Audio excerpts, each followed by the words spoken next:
guys, today we are going to check out these two attachments for the KitchenAid mixer. As you can see, it comes in two different packages. So we have the shredder for grating cheese and things like that, slicer, and two different size shreds, as well as what they call the food pusher. And then we have the meat grinder attachment for grounding meat, vegetables, cheese, and also making your own sausages.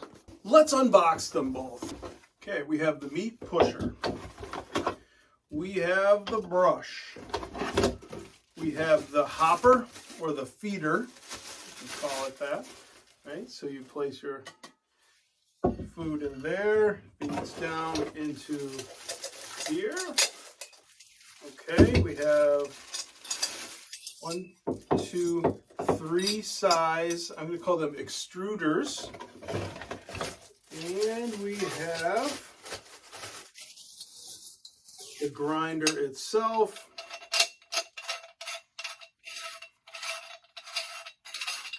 Okay, with the blade and the attachment to grind your meat.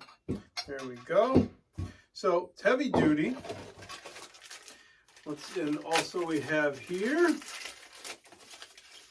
an additional blade, a more coarse ground beef attachment, a finer attachment, and then what I presume is the sausage attachment.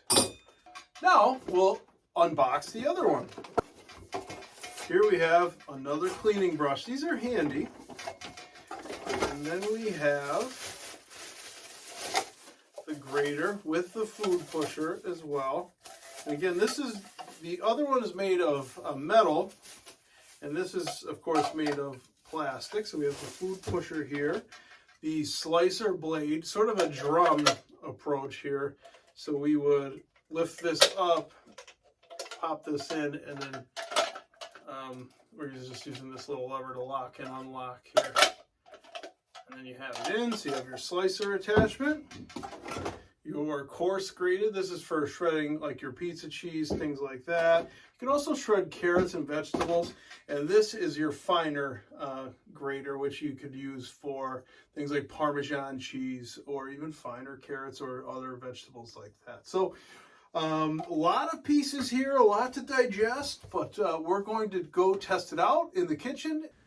To test the attachments, I started off with a few things that I require for making pizza.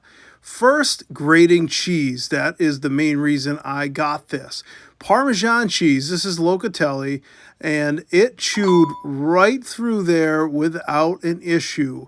Very easy to grate and saved me a lot of time and hassle. Next up, I wanted to grate some mozzarella cheese. I will add that grating this was not optimal. This was left out at room temperature for a little while ahead of this test, and it did just fine. But I would recommend, if you're going to grate mozzarella cheese, put it in the fridge, take it out very cold, even freeze it a little bit if you have to, and it'll still go through. Next, we're making some sauce. I like doing it this way because of the texture that it comes out with. When you compare it to, say, an immersion blender, I really do like how it comes out. It's sort of an old-fashioned way of doing it, but making pizza sauce, very easy. Also, if you want to add herbs and spices, you can get a good mix on this without dissolving all the herbs and spices with the hand blender. So next up, we're just going to grind some meat. This was actually sausage that was in the casing already, but just to give you an idea of how it performs, we just ran it through. All right, guys, so here's the bottom line on the two attachments. It's a pizza maker's dream. Oh, man. All right, guys, so here's the bottom line. This set is a pizza maker's dream, right? So I'm hand grinding my cheese, shredding the knuckles, doing that by hand. This is a lot faster, a lot more consistent, and just a much more pleasant way to grate your cheese. Also, the Parmesan, I couldn't believe how easily it chewed through that, got through it. And all the grinding the tomato sauce was great because it gives you a little bit more rustic sauce. I like a little bit of texture to my sauce. When you hit it with the immersion blender, it tends to turn into a milkshake a little bit. Plus, it introduces a lot of air into the sauce. So really prefer this more old-fashioned way. This is how my grandmother used to do it when she would can her tomatoes. So bit of nostalgia with it and using this to grind the tomatoes. Also, you saw I was able to grind meat with it, although not the ideal application. That's all I had on hand. But if you want to make meatballs, meatloaf, your own ground beef, your own blends for sausages or kielbasi, this is a great attachment for you. Fit perfectly into my KitchenAid mixer, securely, work just like I guess you would call it an OEM product. So overall, these things are a hit. Very much enjoy them, and they met my expectations.